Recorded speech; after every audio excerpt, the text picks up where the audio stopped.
Hi everyone, in this video we're going to talk about how to answer the interview question, tell me a little bit about yourself. Now this question is not a personal question, first and foremost.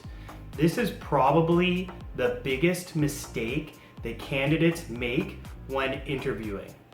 When an employer or potential employer is asking you to tell you about yourself, your job is to keep it professional at all times.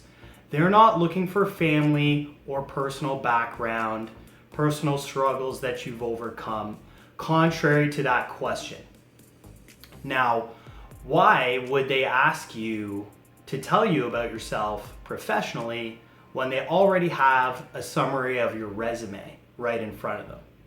Well, the employer is actually looking for some cues and signals that you actually are the right person and have equipped the right experiences or learned the right experiences throughout your professional career that make you the obvious choice when it comes to making the hire for this position. When answering this question, I would focus on the present, the past, and the future. And I'm going to explain that a little bit further. So be sure that you're injecting a lot of passion into your answers first and foremost when you're giving these. And you're going to want to start with the present. So you're going to want to talk about your present role if you are currently employed. If you aren't, obviously it's going to be your latest role that you had professionally.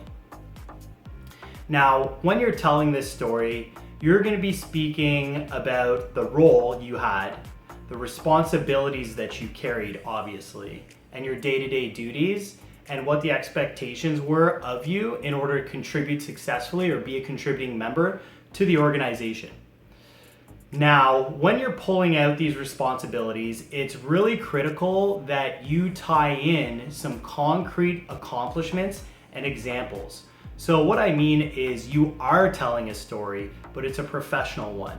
So if you were part of a major project or undertaking that you were the lead on or a major contributor of, it's important that you tell that story beginning to end and make sure that you're highlighting a lot of key attributes that the employer is looking for and qualifications the employer is looking for.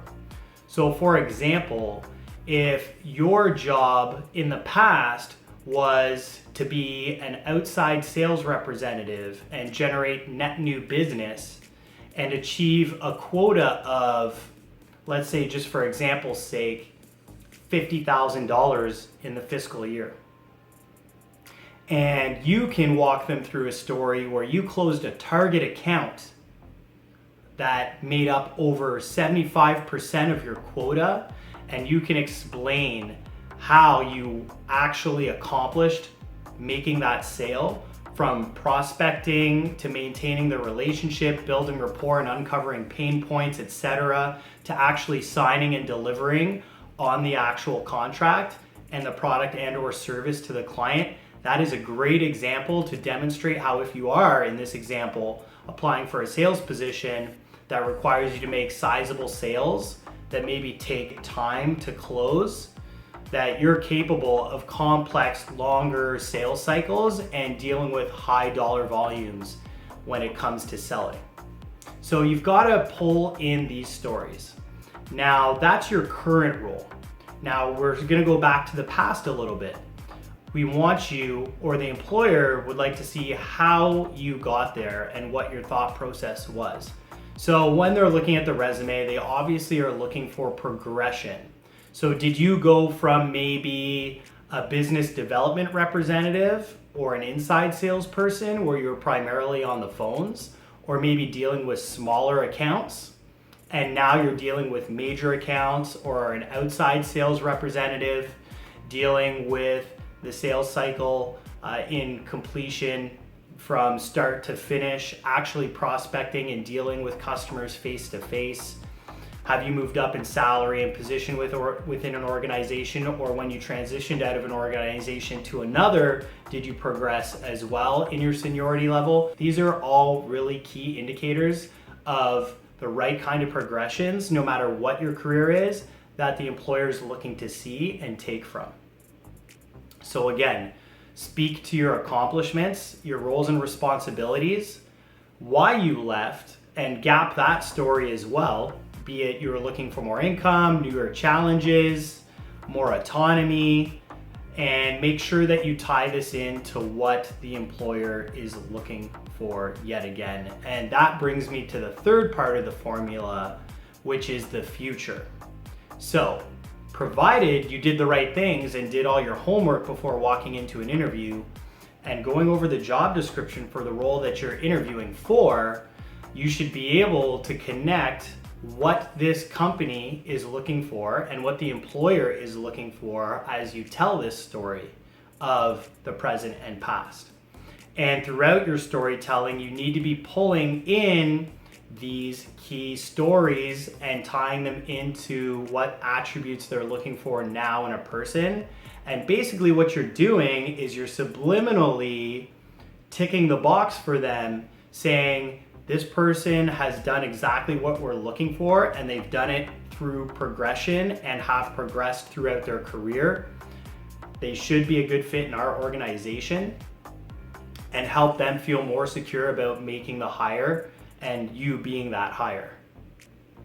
So make sure you do your due diligence, research the company website, research the company in the news, pull out any relevant information and data that can speak to your experiences and how you can actually help this company when it comes to growth and being successful.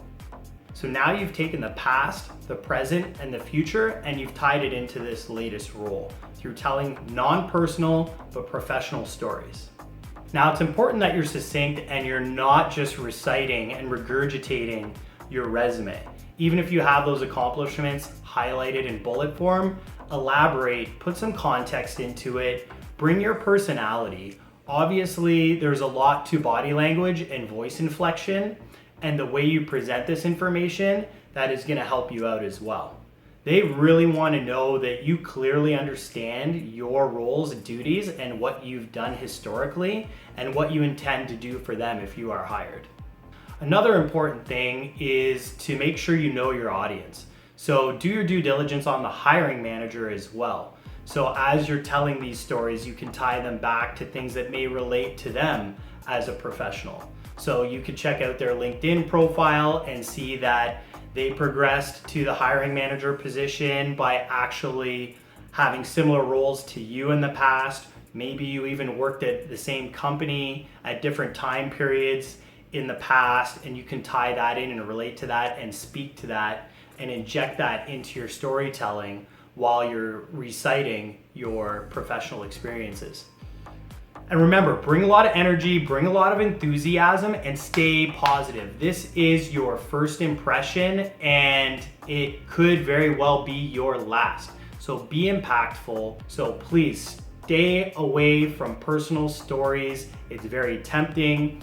It often is a common mistake amongst candidates when they are being interviewed. Keep it professional and make sure you bring concrete examples. Don't be too recited, and you will do a fantastic job in this interview. So I'm wishing you all the best of luck out there. If you'd like to learn more about different interviewing techniques, how to get hired, how to approach recruiters or hiring managers, constructing resumes, subscribe to this channel. We've got a ton of resources available to those of you who are looking for work and improving your odds of getting hired. And be sure to visit www.axrecruiting.com for additional blogs and resources on how to interview, prepare for interviews, write resumes, and other valuable resources while you're out there seeking employment. We wish you the best of luck.